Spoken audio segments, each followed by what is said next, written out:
পরিচিত সবার কাছে আমি মানুষ হিসেবে কেমন সেটা জানার ইচ্ছে আমার কখনো হয়নি। আমি যেদিন থেকে বুঝেছি একজন মানুষ অন্য মানুষকে তার মানসিকতা অনুযায়ী বিচার করে, ঠিক সেদিন থেকে ভিন্ন ভিন্ন মানুষের ভিন্ন ভিন্ন মানসিকতার কাছে নিজেকে কখনো প্রমাণ করতে চাইনি। আমি দোষ না করলেও যারা আমায় বারবার দোষী বানিয়ে আমার পিছনে হাজারটা মন্দ কথা বলেছে, আমি তাদের নিয়েও কখনো মাথা ঘামানোর প্রয়োজন মনে করিনি।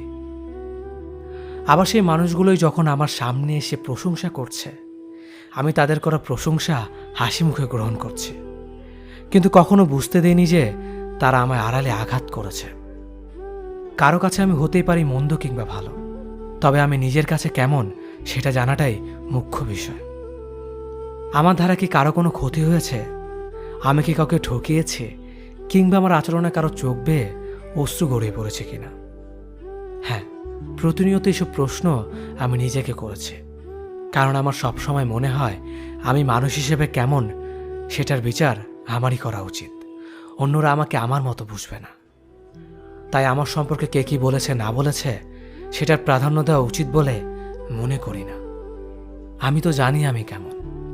আমি বহুভাবে ঠকেছি, কিন্তু কখনো অন্যকে ঠকাইনি। আমার প্রাপ্তি এখানেই।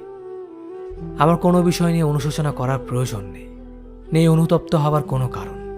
সব কিছুর বিনিময়ে আমার জীবনের সবচেয়ে বড় পাওয়াটাই হচ্ছে প্রশান্তি। রোজ ঘুম ভাঙে এক বুক প্রশান্তি নিয়ে। জীবনে সব কিছু পেতেই হবে বিষয়টা কিন্তু এমন নয়। মন জুড়ে মানসিক শান্তি না থাকলে পাওয়াগুলো বাদ দিয়েই ভালো থাকা যায়। একজন মানুষ অন্য একজন মানুষকে পুরোপুরি বুঝে গেলেই সম্পর্কের অবনতি হতে শুরু করে। প্রতিটি সম্পর্কেই একটি স্পেস থাকা জরুরি, রহস্য থাকা লাগে। আমাদের কাছের মানুষগুলোকে আমরা তাদের নিজস্বতা নিয়ে বাঁচতে দিতে চাই না।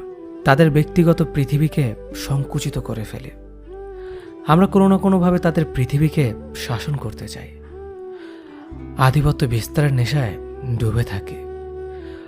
অথচ একজন থেকে অন্যজন আলাদা না হলে, দুজনের পৃথিবী ভিন্ন না হলে, কাছের মানুষের কোনো কিছু অজানা না থাকলে একে অন্যের পৃথিবীতে ভ্রমণ করে আনন্দ পায় না। যখন মানুষের প্রতি মানুষের জানবার আগ্রহ নষ্ট হয়, তখন থেকে সম্পর্ক বিনাশের দিকে হাঁটতে শুরু করে। আপনাকে জানতে হবে ঠিক কতটুকু বুঝবার পর কৌতূহল কমাতে হয়, কতটা হাঁটলে বিশ্রাম নেওয়া লাগে, কোথায় শুরু হলে কোথায় শেষ করাটা জরুরি।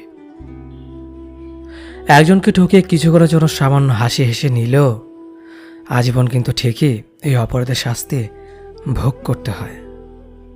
যে মানুষটাকে ঠকানো হয় বা যার বিশ্বাস ভেঙে দেওয়া হয়, তার আকাশে খানিকক্ষণ কিছুটা বেদনার মেঘ জমলেও বেলা শেষে কিন্তু তার আকাশে আবার রংধনু দেখা যায়। সময় যেমন সবসময় সবার জন্য ভালো চায় না, তেমনি জীবনেও কখনো সবার সবসময় একই রকম থাকে না। বাস্তবতা চাপে পড়ে হোক আর ভাগ্যে জোরেই হোক, সেই ঠকে যাওয়া মানুষগুলো কিন্তু ঠিকই একদিন নিজের জীবনে সত্যিকারের সুখ খুঁজে পায়। অন্যদিকে বিশ্বাস ভাঙা মানুষগুলো কখনো নিজেদের এই বিশ্বাসঘাতকতার কাহিনী ভুলতে পারে না। একদিন না একদিন ঠিকই তাদের এই অপরাধের আফসোস হতে শুরু করে, আর এই আফসোসটাই তাদের জীবন একদম শেষ করে দেয়। রুহুর হায়ের বদলতে তাদের আকাশের রংধনু তো দূরের কথা, কখনো সূর্যের খানিকটা আলো দেখা যায় না। অভিশাপ দিতে হয় না, দীর্ঘশ্বাস বলেও একটা কথা আছে। খোঁজ নিতে একটু দেরি হলে যে মানুষটা অভিমানে কান্না করত, সেই মানুষটা বদলে যায়। বছরের পর বছর খোঁজ না নিলেও আর কৈফিয়ত চায় না। আশার এই বৃষ্টির মতো অঝোর ধারায় কাঁদে না। অন্যের ছবিতে লাভ রিয়েক্ট দিলে যে মানুষটা তেলে বেগুনে জ্বলে উঠত, উল্টাপাল্টা বলে আইডি ডিএক্টিভ করে দিত, সেই মানুষটাও একদিন চুপ হয়ে যায়। চোখের সামনে একের পর এক অন্যের ছবিতে লাভ রিয়েক্ট দিতে দেখেও মানুষটার কিছুই বলে না, গাল ফুলিয়ে অভিমান করে না। নাম্বার বিজি বা ওয়েটিংয়ে দেখলে যে মানুষটার বুকের ভেতর খচত করে উঠত, হারানোর ভয়ে পুরো শরীরটা হিম হয়ে যেত, সেই মানুষটাও একদিন সব কিছু মেনে নিয়ে স্বাভাবিক হয়ে যায়। ভুল করেও সেই নাম্বারটা হয়তো আর কোনোদিন ডায়াল করে না। মেসেঞ্জারে রিপ্লাই দিতে বা সিন করতে সামান্য দেরি হলে যে মানুষটা হাজারো কৈফিয়ত চাইতো, বা চ্যাট লিস্টে কে কে আছে তার স্ক্রিনশট চাইতো, বা কার সাথে বিজি আছো জানতে চাইতো, সেই মানুষটা একদিন আর এসব তোয়াক্কা করে না। দিনরাত 24 ঘন্টা আইডি সবুজ বাতি জ্বলতে দেখলেও আর মেসেজের আশা করে না। নক করে কখনো জানতে চায় না সারাদিন এত কার সাথে বিজি থাকো। আসলে একটা সম্পর্ক শেষ হয়ে যাওয়ার মানে সমস্ত অধিকার শেষ হয়ে যাওয়া। মানুষটা ঠিকই সামনে থাকে, তার নাম্বারটা লিস্টে থাকে, তার আইডিটা সার্চ লিস্টে থাকে, শুধু মানুষটারই আর অধিকার থাকে না।